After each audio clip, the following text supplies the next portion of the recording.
Almost 2 years have passed. We have been still going through the pandemic. We have already gathered a lot of information and experiences on COVID-19 during this period. One of the major and easy accessible source of those information is newspaper. Besides that, we have certainly heard of some other epidemics too. Some of them have massively turmoiled our harmonized human civilization. Plague is one of them. Written documents like newspapers have supplied so many information on the plague as well. For my current study, I'm going to take a cognitive stylistic approach to analyze some linguistic features of the Bengali news corpora in the context of two different epidemics. One context is plague in the year of 1994, and the other context is COVID-19. The selected 12 corpora in context of each epidemic were published in Anandabajar Potrika during the very first few days of the epidemics. Hello everyone, I am Paramita Das, a research scholar of Jadavpur University. I'll talk about the methodology I have used. I'll briefly describe two theories, Schema Theory and Conceptual Metaphor Theory.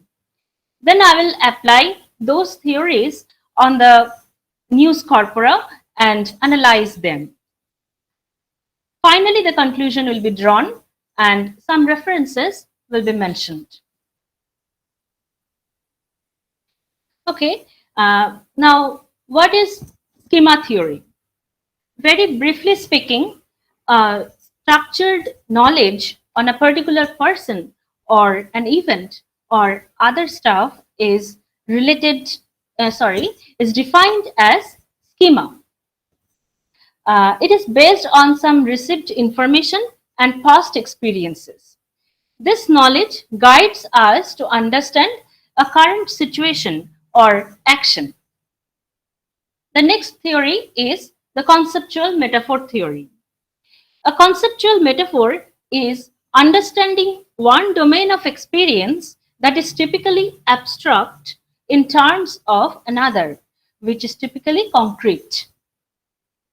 According to this conceptual metaphor theory, a metaphor consists of two domains, source domain and target domain. We can easily understand the source domain as it belongs to our experienced concrete idea. For example, in the metaphor, love is journey, the source domain is journey and love is the target one. The target domain is comparatively abstract, which we try to understand with the help of the source domain.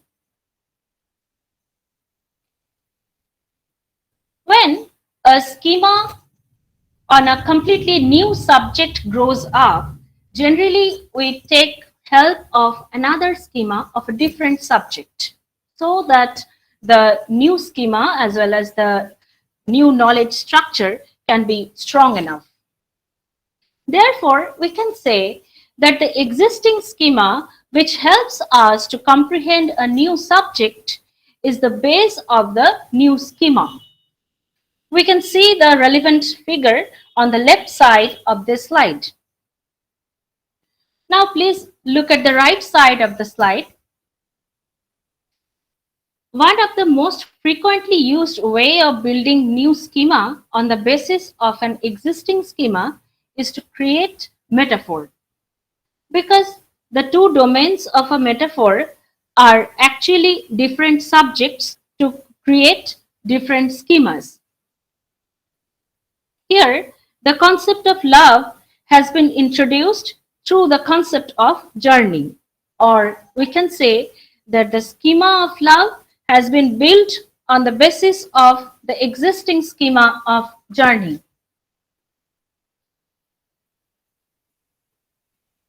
In both the contexts of plague and COVID-19, the main metaphors that I have seen again and again throughout the news corpora are like plague is enemy and COVID is enemy, where we can see that the enemy is the source domain through which we can understand plague and COVID-19.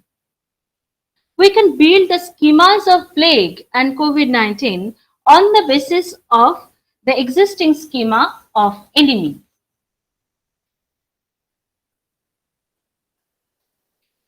Now, we will see some of the enemy metaphors and their mappings in the context of plague. But before explaining this table, I want to talk a little bit about mapping.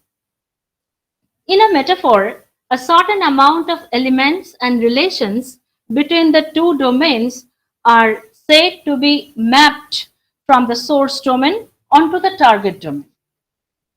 Now, please look at the table. The metaphorical expressions are in the left column and the respective mappings are shown in the right column. Nowhere you can find the word enemy. Instead, the nouns, verbs, adjectives have been chosen according to the characteristics of an enemy to imply the nature of plague. Here, I have bolded 3 verbs and 1 noun so that we can quickly detect the features of an enemy which have been carried over to the plague. Let's take the first example. In the first row, Surat has been attacked by the plague. The mapping can be proposed from this example, like attacking by the plague is related to the attacking by an enemy. By the same way, we can propose the mappings on the basis of the words marked in bold. For the other 3 examples, the mappings are like snatching something by the plague indicates the same activity of an enemy. Next, action force against the plague indicates an action force against an enemy. And the last mapping is the power of the plague pokes our schema about the power of an enemy. The obvious feature of these metaphors is that the plague has been personified. I have excerpted more examples in like this in my article. In the context of COVID-19, the enemy metaphors are more intense than the metaphors in the previous context. First, I will read the examples and I will request you to give attention to the words written in bold. Many have been attacked by the disease in the city of Wuhan, China. The virus is not obeying the barbed wire boundary between 2 countries. The third one is, before collecting the weapons to combat with the viruses, they become deadly.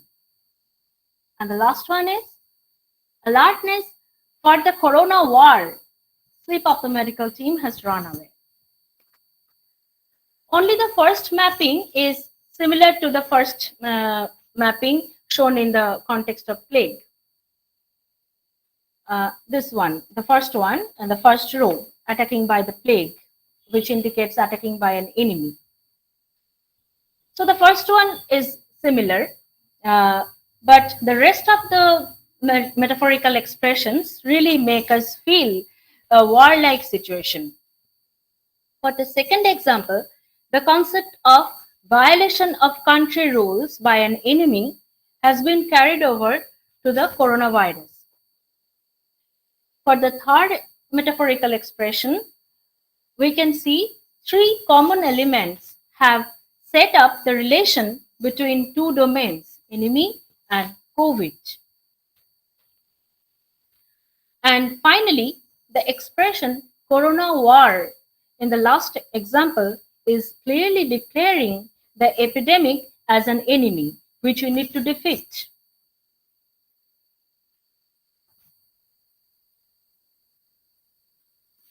I have calculated the ratio of the enemy metaphor used in the context of two epidemics. The ratio of metaphor in context of plague and in context of COVID is 6.1 is to 9. Finally, we have got some results on the basis of the analysis. Firstly, the surface domains of the metaphors have shared their lexicon with the target domains, that means plague and COVID, so that the news reader's schema of an enemy in a battlefield could be applied to understand the epidemics.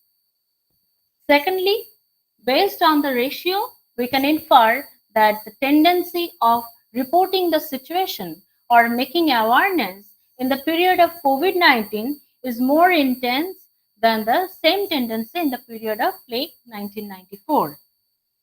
Here, we need to remember three probable causes of this intensity. Firstly, the fatality rates and spreading capacities of the two epidemics must be different.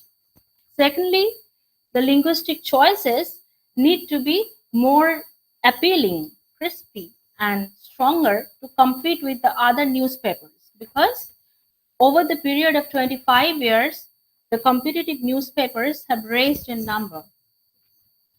At the third cause, we can say that the population and the population density of India have increased by the time. Therefore, it is really important to make people more aware of an infectious disease. Thus, we can conclude that the enemy metaphors make the common people understand an overall scenario which describes how they are going through a period of struggling. These are the references for the metaphorical expressions I have excerpted. Thank you.